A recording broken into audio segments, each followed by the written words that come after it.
दोस्तों नमस्कार। जब कोई राजनीतिक सत्ता इस देश की संपत्ति किसी एक कॉरपोरेट के हाथों में सौंप दे और उसके बाद उस राजनीतिक सत्ता की कुर्सी डावाडोल हो जाए, तब क्या होगा?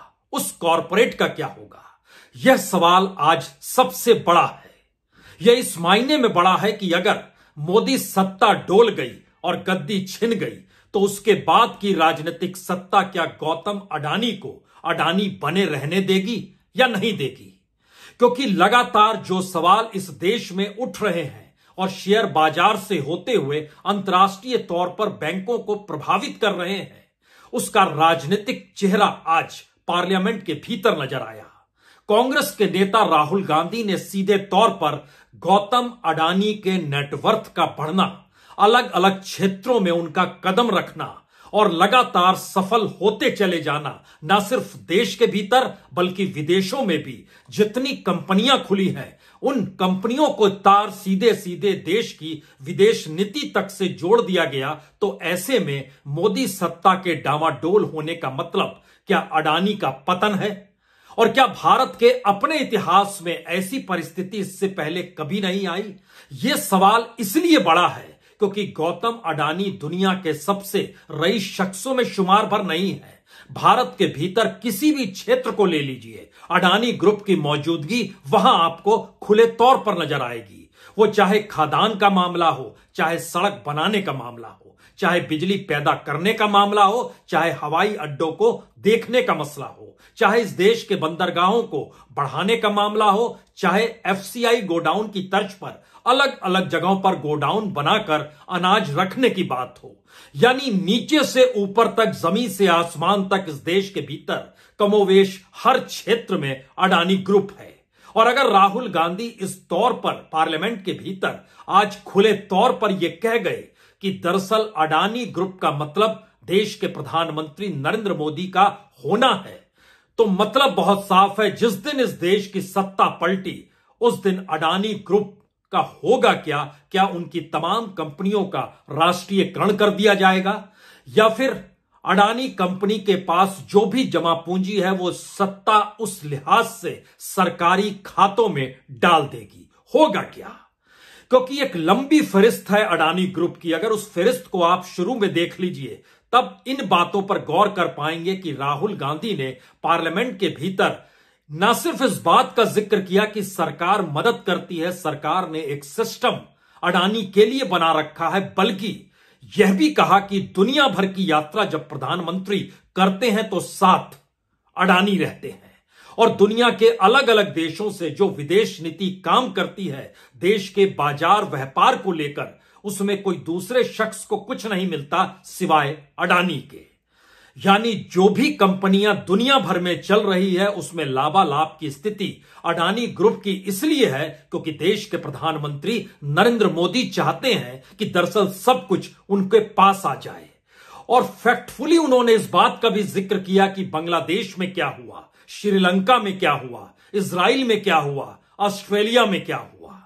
तो आइए इस कच्चे चिट्ठे को पहले समझ लीजिए। बहुत जरूरी है कि अगर मोदी सत्ता जिस दिन भारत की राजनीति से गायब हुई उस दिन दूसरी पॉलिटिकल पार्टी आएगी तो क्या करेगी? अडानी ग्रुप की एक दो कंपनियां नहीं है, एक लंबी फहरिस्त है। अगर आप उसको जानना चाहते हैं, परखना चाहते हैं तो सोचिए अडानी वन, यह भी कंपनी है, अडानी फाउंडेशन, यह भी कंपनी है, Adani green energy, Adani ports, Adani transmission, Adani enterprises, Adani gas, Adani Wilmer, और तो और रोड सीमेंट के क्षेत्र में भी अडानी आ चुके हैं। वो एल्युमिनियम और कॉपर की रिफाइनरी भी इस देश में लगा चुके हैं, ट्रांसपोर्टेशन का काम भी करते हैं, लॉजिस्टिक का काम भी करते हैं, एग्रीकल्चर से जुड़े लॉजिस्टिक को भी वही संभालते हैं। और हर हिस्सा अगर उन्हीं के पास है, और जो डाटा पार्लियामेंट में रखा गया, यह कहकर रखा गया कि दरअसल एयरपोर्ट के क्षेत्र में देख लीजिए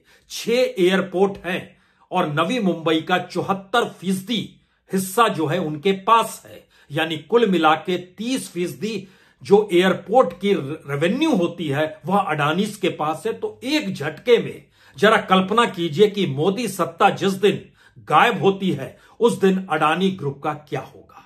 और हम शेयर बाजार में उलझे और इस देश के भीतर में खुले तौर पर पार्लियामेंट में यह भी जानकारी दी गई कि इससे पहले जो जीवीके ग्रुप था, जीवीके ग्रुप, यह एविएशन के क्षेत्र में था और उसके जरिए अडानी ग्रुप उसी के हिस्से के एविएशन पर भी कब्जा करने की दृष्टि से जब बढ़ा तो सरकार का सिस्टम सक्रिय हो गया। और सरकार के सिस्टम का मतलब है सीबीआई, ईडी और आईटी यानी सरकारी एजेंसियों ने घेराबंदी शुरू की और एक के बाद एक इस देश के भीतर में, चाहे वो जीवीके हो, चाहे जीएमआर हो, या फिर इस देश में दूसरे तमाम क्षेत्रों में जो भी कंपनियां काम कर रही थी, और अगर उस क्षेत्र में अडानी आए हैं तो फिर कोई दूसरी कंपनी टिक नहीं सकती है। तो क्या वाकई मौजूदा राजनीतिक सत्ता की पहचान या प्रधानमंत्री मोदी की पहचान, जिसका जिक्र राहुल गांधी ने पार्लियामेंट में किया, सीधे सीधे अडानी से जुड़ता है? हमें लगता है आज चंद बातों को तथ्यपूर्वक जरा समझने की कोशिश कीजिएगा। हम ये नहीं कहेंगे कि आप पेटी बांध लीजिए, ये जहाज उड़ान पर आ चुका है। पेटी बांधिए ना बांधिए, लेकिन जिस वक्त देश के प्रधानमंत्री नरेंद्र मोदी गुजरात के मुख्यमंत्री हुआ करते थे, उस वक्त अडानी का एक इंटरव्यू आया जब वो प्रधानमंत्री बनने की दृष्टि से आगे बढ़ रहे थे। उस वक्त कहा गया कि वह किस रूप में अंबानी से हटकर अडानी ग्रुप गुजरात के भीतर सबसे बड़ा कैसे बन रहा है। हम आपको पहले देशों की यात्रा का जिक्र कराते हैं। यह शुरुआती दौर की यात्राओं का जिक्र है। चाइना, जापान, सिंगापुर और रशिया, इन 4 देशों की यात्रा अडानी ने प्रधानमंत्री मोदी के मुख्यमंत्री रहते हुए, यानी गुजरात के मुख्यमंत्री नरेंद्र मोदी के साथ इन 4 देशों की यात्रा की। चाइना, जापान, सिंगापुर, रशिया, चारों देशों के साथ जो आर्थिक समन्वय है या बाजार और व्यापार की परिस्थिति है, उसमें अडानी की कंपनी कहीं ना कहीं जुड़ी हुई है, परोक्ष या अप्रोक्ष तौर पर। 2015 में एक और रिपोर्ट निकल कर आई, यानी 2014 में जब नरेंद्र मोदी देश के प्रधानमंत्री बन गए, उसके बाद यह जानकारी निकल कर आई कि जापान, अमेरिका, ऑस्ट्रेलिया और यूरोप, सिर्फ 1.5 बरस के भीतर इन 4 देशों की यात्रा प्रधानमंत्री के साथ गौतम अडानी जी ने की। और यही सवाल आज पार्लियामेंट में उभर रहा था कि अगर प्रधानमंत्री से इतनी निकटता है और देश की विदेश नीति भी प्रभावित हो जाती है एक व्यापारी के लिए, तो फिर इस देश की विदेश नीति दरअसल उस व्यापारी की नीति में तब्दील तो नहीं हो गई है। यूरोप के भीतर जिस वक्त अप्रैल 10 से अप्रैल 18, 2015 में फ्रांस, जर्मनी, कनाडा 3 जगहों पर प्रधानमंत्री की यात्रा थी, अडानी साथ थे। ऑस्ट्रेलिया 11 नवंबर से 19 नवंबर, सिर्फ ऑस्ट्रेलिया नहीं बल्कि फिजी और म्यांमार भी गए थे, अडानी मौजूद थे प्रधानमंत्री के साथ। अमेरिका में 26 सितंबर से 30 सितंबर 2014, ये उस पहले साल का जिक्र कर रहे हैं। उसके बाद तो बहुत सारी यात्राएं हुई, हम सिर्फ शुरू का बतला रहे हैं। अमेरिका की यात्रा में भी उनकी मौजूदगी थी। और उसके बाद की परिस्थिति जापान के साथ 30 अगस्त से 3 सितंबर 2014, इस यात्रा में भी मौजूदगी थी। और आज एक तस्वीर उठाकर दिखाई गई। उस तस्वीर में अडानी बैठे हुए हैं जहाज के अंदर जो चार्टेड है, एक शख्स और बैठा हुआ है उनके बगल में, उसका नाम है विभव उपाध्याय, जिसके संबंध जापान के साथ बड़े नजदीक थे। और गुजरात के मुख्यमंत्री को जब अमेरिका ने वीजा देने से मना कर दिया 2002 के दंगों के बाद, तो जापान की तरफ जो रास्ता खुला वह उस शख्स ने रास्ता बनाया था जो उस चार्टेड के भीतर प्रधानमंत्री के बगल में दाहिनी तरफ बैठे हुए हैं और उनके ठीक सामने गौतम अडानी बैठे हुए हैं। यह तो हमने शुरुआत के 4 देशों की यात्राओं का सिर्फ जिक्र किया है। उसके बाद एक लंबी फहरिस्त है और रिपोर्ट्स, अमेरिका की एक रिपोर्ट आई जिसमें इस बात का, न्यूयॉर्क टाइम्स ने इस बात की जानकारी दी कि अमेरिका के न्यूयॉर्क पैलेस होटल में जहां पर प्रधानमंत्री रुका करते थे, वहां अडानी की आवाजाही उनकी यात्रा के दौर में होटल में ऐसे होती थी जैसे कोई घर का बंदा वहां पर सफर कर रहा है। और न सिर्फ वहां बल्कि ऑस्ट्रेलिया, ब्राजील, जापान में भी यही स्थिति नजर कर आई। अब सवाल यह है कि वो कौन सी स्थिति है जिसमें प्रधानमंत्री अपने तौर पर अडानी के नजदीक और अडानी प्रधानमंत्री के नजदीक, और इस दौर में देश का समूचा सिस्टम अगर इस रूप में काम कर रहा कि एक व्यापारी कि संपत्ति बढ़ती चली जाए, नेटवर्थ बढ़ता चला जाए, हर क्षेत्र में उसकी दखल बढ़ती जाए, तो एक सवाल आज तो करना ही होगा कि पार्लियामेंट के भीतर जब सबसे बड़ी विपक्षी पार्टी के नेता इस बात का जिक्र करते हैं कि दरअसल यह सब कुछ कितना फेक और फ्रॉड है, तो क्या जिस दिन देश में सत्ता पलटेगी वह पूरे तरीके से उसे खत्म कर देंगे या फिर जब्त कर ली जाएगी संपत्ति? वो कौन सी परिस्थिति है, इस बात का जिक्र क्या करना चाहिए?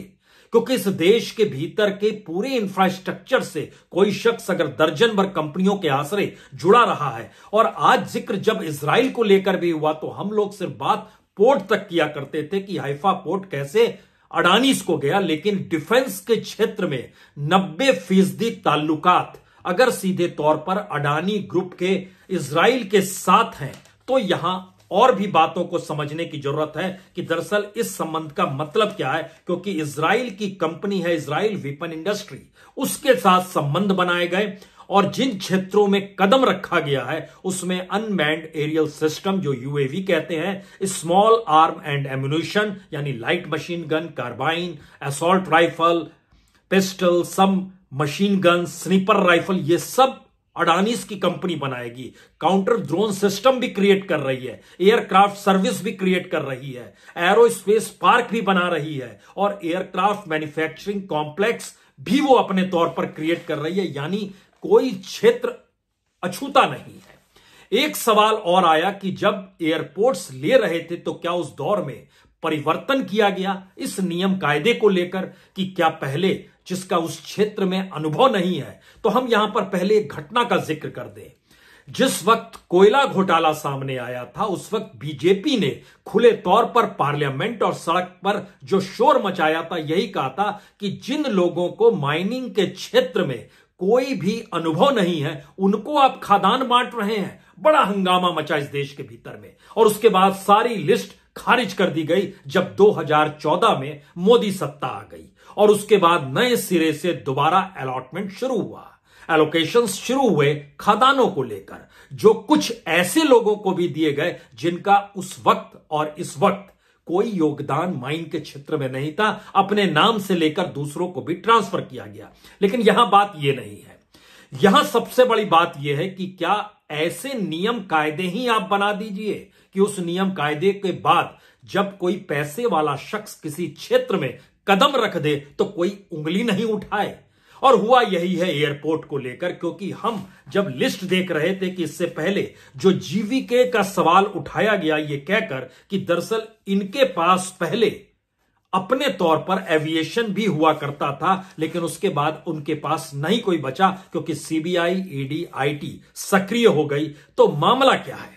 और इस मामले के भीतर का अनूठा सच यह है कि जो एविएशन के क्षेत्र में पहली जीवीके कंपनी जो थी 2006 में जब प्राइवेटाइजेशन की दिशा में बढ़े थे तो उसमें था कि उस क्षेत्र में आप कुछ ट्रेनिंग लीजिए, क्योंकि पहली बार प्राइवेटाइजेशन हो रहा था। उससे पहले तो गवर्नमेंट एस्पेक्ट था और उन कंपनियों से तालमेल बैठाइए जिन कंपनियों को हवाई अड्डे को संभालने को लेकर कोई अनुभव हो। और वहीं से बेंगलोर मिला, वहीं से मुंबई मिला, वहीं से नवी मुंबई मिला और जीवीके के पास वो आया। लेकिन 2019 में जब अडानीज ने सोचा अब हम एयरपोर्ट के क्षेत्र में जाएंगे और उनको एक झटके में अहमदाबाद, गुवाहाटी, जयपुर, लखनऊ, तिरुवनंतपुरम और मंगलुरु मिल गया, तो उसके पीछे की कहानी यही बताई गई कि बिड किया गया था और यह बिड जीत गई, यानी अनुभव मायने यहां पर नहीं रह रहा था। और जीवीके के पास जो उसके अपने एनर्जी, ट्रांसपोर्टेशन और एयरपोर्ट, यही 3 क्षेत्रों में वो काम करते थे। 2006 में मुंबई, 2010 में बेंगलोर और नवी मुंबई 2017 में उनके पास आया। लेकिन नई स्थिति में नियम कायदे बिड के अनुकूल बदल जाते हैं कि बिड करने वाला शख्स कौन है, तो एयरपोर्ट ये 6 एक लिहाज से चले गए। और भारत सरकार का झंडा और भारत सरकार का नारा, आत्मनिर्भरता का नारा और तिरंगा कमोवेश इस दौर में व्यापारियों के हिस्से में आकर खड़ा हो गया। उनकी साइट्स पर जाइएगा तो आपको तिरंगा भी दिखाई देगा और आपको आत्मनिर्भर भारत का नारा भी दिखाई देगा। अब यहां पर सवाल है कि जब अलग अलग देशों में प्रधानमंत्री यात्रा कर रहे हैं और साथ में अगर अडानीज हैं, तो और यह संदेश अगर खुले तौर पर पार्लियामेंट में राहुल गांधी कह रहे हैं, हमने तो जिक्र किया कि किस तरीके से बतौर मुख्यमंत्री जब नरेंद्र मोदी थे तब भी ले जाते थे अडानी को, तो अडानी की एंट्री गुजरात दंगों के बाद उस वाइब्रेंट गुजरात की सोच के साथ लेकर हुई थी, जहां पर इस बात का जिक्र था कि गुजरात दंगों का दाग जो लगा हुआ है वह धुलने के लिए अब डेवलपमेंट की दिशा में जाएं। यह ठीक वैसे ही है जैसे 2014 के चुनाव में नरेंद्र मोदी ने एक बार भी हिंदुत्व का जिक्र नहीं किया, अयोध्या का जिक्र नहीं किया, उन्होंने डेवलपमेंट का जिक्र किया, सबका साथ सबके विकास का जिक्र किया। और ऐसे नारे भारत की राजनीति में किस भावुकता की दृष्टि से वोटरों को लुभाते हैं, और वही हुआ। तो ध्यान दीजिए कि हिंदुत्व का धागा भी छोड़ा, क्योंकि चुनावों के बीच में अटल बिहारी वाजपेयी एक वक्त जब हिंदुत्व के नारे के आसरे 96 में आए थे, यानी अयोध्या में जो बाबरी कांड हो गया था उसके बाद की स्थिति को याद कीजिए, तो वो अपने बूते आ नहीं पाए थे और 13 दिन की सरकार गिर गई थी। तो जानते थे प्रधानमंत्री मोदी कि किस तरीके से किन मुद्दों को पीछे छोड़ना है। तो डेवलपमेंट का मुद्दा आया 2014 में, ठीक इसी तरीके से 2003 में जब 2002 में चुनाव जीत गए, बीजेपी वहां पर जीत गई और मुख्यमंत्री के तौर पर पहली बार शपथ ली वहां पर। इससे पहले शपथ ली थी लेकिन तब दिल्ली से भेजे गए थे और उस वक्त वहां पर जो केशुभाई थे उनको दरकिनार किया गया था। लेकिन चुनाव जीतना और पूर्ण बहुमत के साथ जीतना और उसके बाद मुख्यमंत्री पद की शपथ की ताकत, तो इसका मतलब है अब हम जो चाहते हैं सो करेंगे। और उसी के बाद अडानीज की ग्रोथ गुजरात में हुई और व्यापारियों को किस रूप में जोड़ा जाए, बिजनेस मॉडल कैसे डेवलप किया जाए, उस बिजनेस मॉडल में गुजरात के किन किन व्यापारियों को साथ लेकर आगे चलना है, उसकी एक बिसात वाइब्रेंट गुजरात के जरिए बननी शुरू होती है। लेकिन सामान्य तौर पर यह देखा गया है कि किसी व्यापारी के लिए या बिजनेसमैन के लिए या किसी कॉरपोरेट के लिए स्टेट पॉलिसी नहीं बनाई जाती है। गुजरात के भीतर ये दोनों लाइन मिटती हुई नजर आई, एक लिहाज से ब्लर हो रहा था और यह स्थिति देश के भीतर आ जाएगी ऐसा किसी ने सोचा नहीं था। यहां पर सबसे बड़ा सवाल उस ब्लैक मनी का है जिस ब्लैक मनी के खिलाफ 2013-14 में बीजेपी नारे लगा रही थी। यह सवाल इसलिए महत्वपूर्ण है क्योंकि आज राहुल गांधी ने हिडेनबर्ग रिसर्च की रिपोर्ट के आसरे उन शेल कंपनियों का जिक्र किया जो शेल कंपनियां मलेशिया से चल रही है और हवाला के जरिए या अलग माध्यमों से ब्लैक मनी भारत में ट्रांसफर करके अडानीज ग्रुप को लाभ पहुंचा रही है, जिसका जर्ग हिडेनबर्ग में है। लेकिन राहुल गांधी ने खुले तौर पर जब शेल कंपनियों का जिक्र किया तो हमारी टीम को भी लगा कि क्यों नहीं, शेल कंपनियों को लेकर प्रधानमंत्री ने तो कई मौकों पर कहा है कि हम ब्लैक मनी बर्दाश्त नहीं करेंगे और शेल कंपनियों को रहने नहीं देंगे। तो फिर कौन सी स्थिति है कि इतनी शेल कंपनियों पर किसी की नजर क्यों नहीं गई?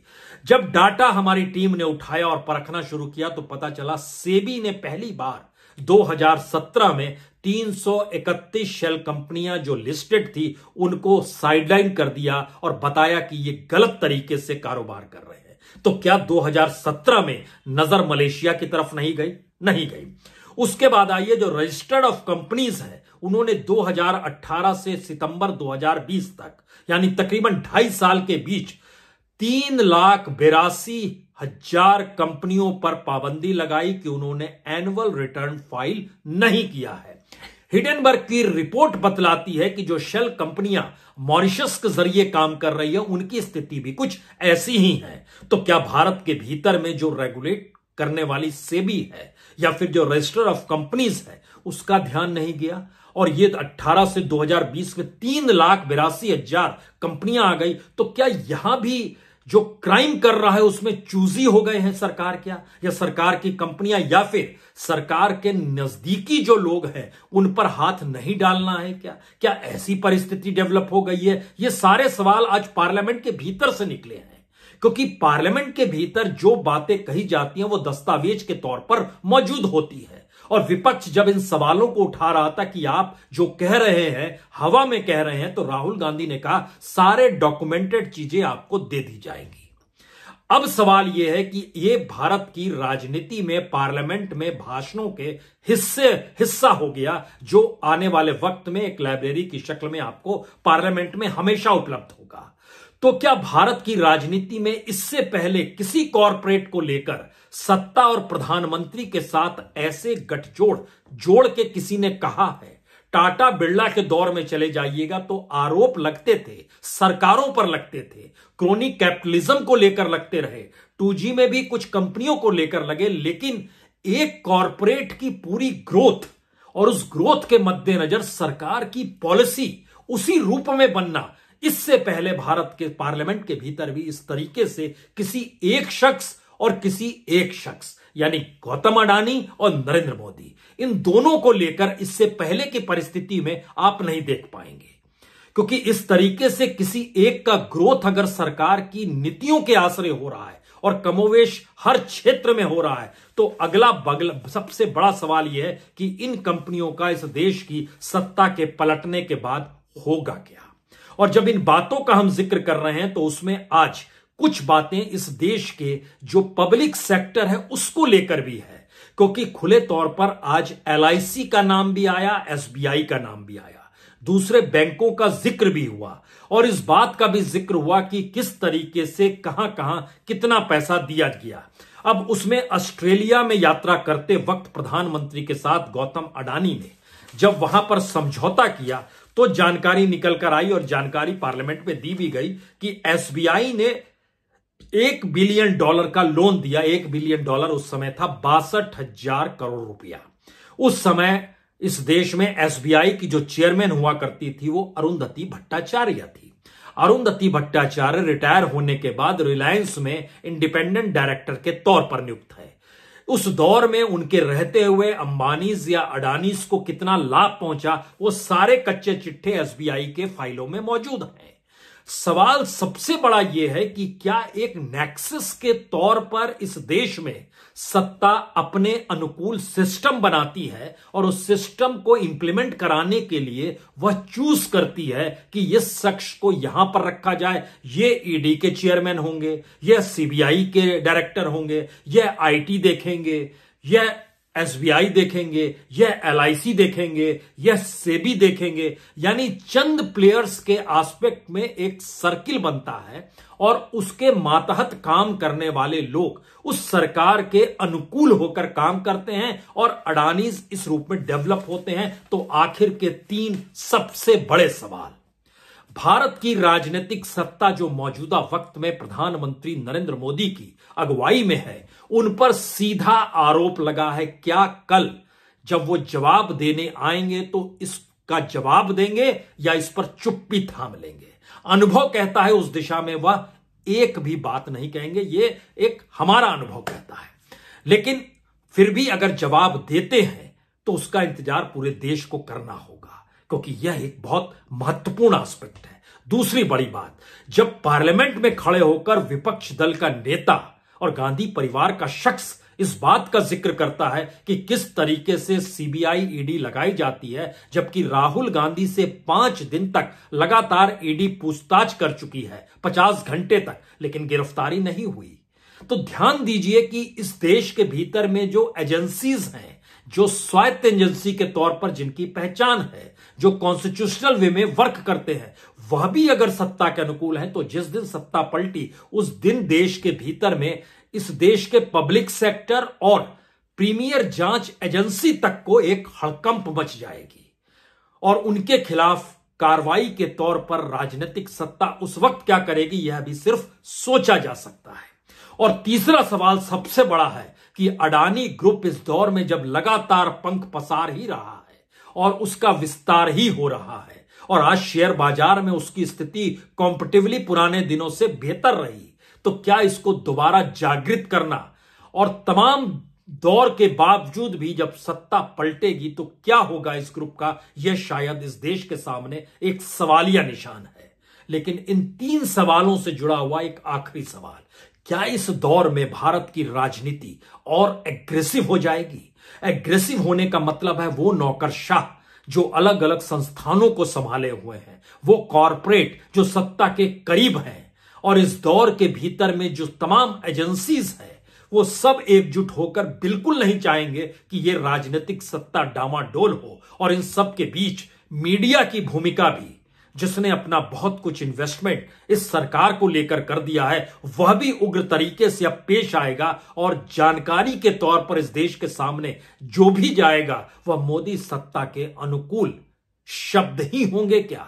गौर कीजिएगा, क्योंकि इंतजार कल प्रधानमंत्री मोदी जब राष्ट्रपति के अभिभाषण पर जवाब देंगे और समापन होगा पार्लियामेंट के भीतर भाषणों के सिलसिले का, उस पर गौर करने की जरूरत है। और इंतजार इस बात क्यों है कि 1 बरस के भीतर ही इस देश में जनता को मौका मिलेगा, वो क्या चाहती है, किस दिशा में सोचती है। और जब राहुल गांधी कह रहे हैं कन्याकुमारी से कश्मीर तक जो मिला उसने एक ही सवाल पूछा अडानी को लेकर, और अडानी और मोदी के संबंधों को लेकर, और अडानी के बढ़ते हुए नेटवर्थ को लेकर, और मोदी की विदेश नीति और आर्थिक नीति जो अडानीमय हो गई है उसको लेकर, तो इसके मतलब बहुत साफ है कि भारत की राजनीति में अडानी सबसे बड़ा मुद्दा बन चुके हैं। और 2024 का चुनाव अडानी के नाम को लेकर उस दिशा में जाएगा जहां पर इस देश की जनता को तय करना होगा। बहुत बहुत शुक्रिया, बहुत बहुत शुक्रिया।